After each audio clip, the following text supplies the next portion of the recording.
માળિયા સુરજવારી પુલ પર ગત રાત્રે ભયાનક ટ્રિપલ અકસ્માત સર્જાયો હતો, જેમાં 2 છાત્રો સહિત 4 જણના મોત થયા હતા.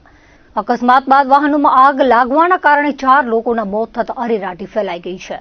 તહેવારની રજામાં જૂનાગઢની હોસ્ટેલમાંથી વિદ્યાર્થીઓ પોતાના વતન મીઠી રોહર આવતા હતા, ત્યારે રાત્રે નડેલા અકસ્માતના કારણે દીકરાના ઘરે આવવાની ખુશી પળવારમાં માતમમાં ફેરવાઈ ગઈ હતી. મોરબી કચ્છ હાઈવે પર માળિયા મિયાણા તાલુકાના હરિપર ગામ પાસે સુરજવારી પુલ નજીક આ બનાવ બન્યો હતો. સૌપ્રથમ એક કન્ટેનર પલટી મારી ગયું હતું, ત્યારબાદ તેની પાછળ આવી રહેલું ટેન્કર કન્ટેનર સાથે અથડાયું હતું. આ અકસ્માતમાં પાછળથી આવી રહેલી અર્ટિગા કાર પણ ટેન્કર સાથે અથડાઈ હતી.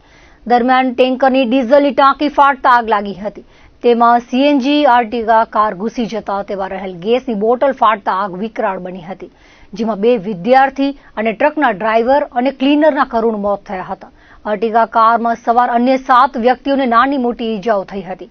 ઈજાગ્રસ્તોને સારવાર માટે સામખિયાળીની ખાનગી હોસ્પિટલમાં ખસેડવામાં આવ્યા હતા.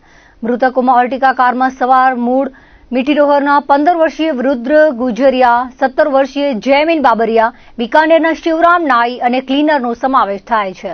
હતભાગી રુદ્ર ગુજરિયા અને જયમીન બાબરિયા જૂનાગઢની આહિર બોર્ડિંગમાં અભ્યાસ કરતા હતા અને 7મ 8મના તહેવારના કારણે પોતાના વતન ગાંધીધામ જઈ રહ્યા હતા, ત્યારે આ બનાવ બન્યો હતો, જેના કારણે રજાઓમાં ઘરે આવવાની ખુશી માતમમાં ફેરવાઈ ગઈ હતી. બનાવને પગલે ગામની સાથે સમગ્ર આહિર સમાજમાં શોકનું મોજું ફરી વળ્યું છે.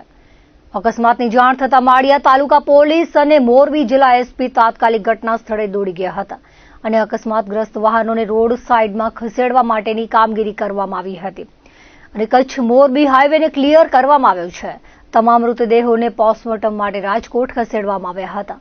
દરમિયાન આ બનાવને પગલે ટ્રાફિક જામ થયો હતો. વાહનોમાં આગ લાગતા 108 દ્વારા ભચાઉ ફાયર વિભાગને જાણ કરવામાં આવી હતી, જેથી ફાયર બ્રિગેડની ટીમ તાત્કાલિક ઘટના સ્થળે પહોંચી હતી.